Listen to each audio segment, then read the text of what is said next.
ये जो खुरसलिन TH है, ये स्प्रे मेडिसिन है। इसको मैंने 2 बार स्प्रे किया, कल एक बार स्प्रे किया और आज। ये वीरबैक कंपनी का। तो फ्रेंड्स मैं बताऊंगा क्यों मैंने ये जो मेडिसिन है इसको स्प्रे किया और पूरी इन्फॉर्मेशन बताऊंगा कि मेरा आज कितना डे है। तो फ्रेंड्स वीडियो को आप एंड तक देखते रहिए, जाके आपको पूरा पता चले कि किस तरह से विंटर सीजन में ब्रॉयलर फार्मिंग किया जाता है और उसमें जो रिजल्ट है वो हम लोगों को बहुत अच्छे से मिले। पिछले 2 दिनों से मुझे चिक चिक करके साउंड आ रहा था, लेकिन जो 1-2 करके मोर्टेलिटी हो रहा था उसको मैं पोस्टमार्टम करके मुझे ये कुछ पता नहीं चल रहा था कि कौन सा डिजीज है। जैसे कि इकोलाई का जो सिम्टम रहता है, जो CRD का सिम्टम रहता है, पोस्टमार्टम करने के बाद वो एक्चुअली नहीं था। तो सोचा कि कोई स्प्रे अच्छी कंपनी का कोई स्प्रे मैं कर दूं।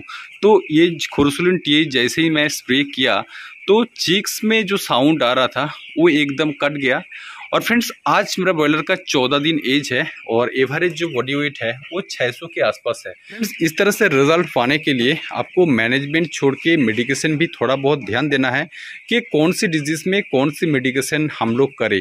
क्योंकि बहुत सारे फार्मर्स क्या करते हैं, जैसे ही कोई साउंड आ जाता है तो कोई एंटीबायोटिक उसको पिला देता है, लेकिन एंटीबायोटिक का असर आप सभी को पता है कि एक बार एक लॉट में उसका जो असर है, उसका जो क्योर करने का जो क्षमता है वो नहीं होता। तो इसलिए हम लोग को स्प्रे करना पड़ता है और स्पेस का जो रिक्वायरमेंट है उस हिसाब से ही मैं देके जा रहा हूँ। और लीटर का कंडीशन बोलिए, अभी तो 14 दिन एज है तो लीटर तो एकदम बढ़िया ही है।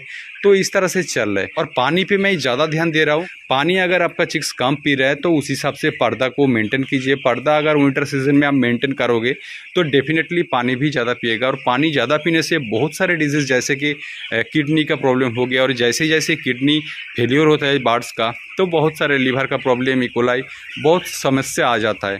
तो आप पानी पे ध्यान दीजिए कि पानी कितना इंटेक कर रहा है। जितना इंटेक करना चाहिए उतना हिसाब से, अगर 2-20 लीटर कम पी रहा है तो ठीक है, ऐसा नहीं 10 kg फीड इंटेक कर रहा है तो 10 लीटर ही पानी इंटेक कर रहा है, ऐसा नहीं। अगर 10 kg फीड इंटेक कर रहा है तो अभी विंटर सीजन में आपको 25 लीटर्स पानी तो पिलाना ही चाहिए। तो इस हिसाब से मैं चेक करके चिक्स को पाल रहा हूँ। तो सोचा कि एक वीडियो बना के आप सभी के साथ शेयर भी कर लूँ, जाके आप सभी को पता चले विंटर सीजन का जो पोल्ट्री फार्मिंग होता है वो किस तरह से किया जाता है। तो इसी के साथ समाप्त करते हैं ये वाला वीडियो अगर अच्छा लगे तो प्लीज़ लाइक कीजिए, शेयर कीजिए, जाके हर पोल्ट्री फार्म वाले को मेरा सूचना मिल सके, उसका लाभ हो सके। धन्यवाद।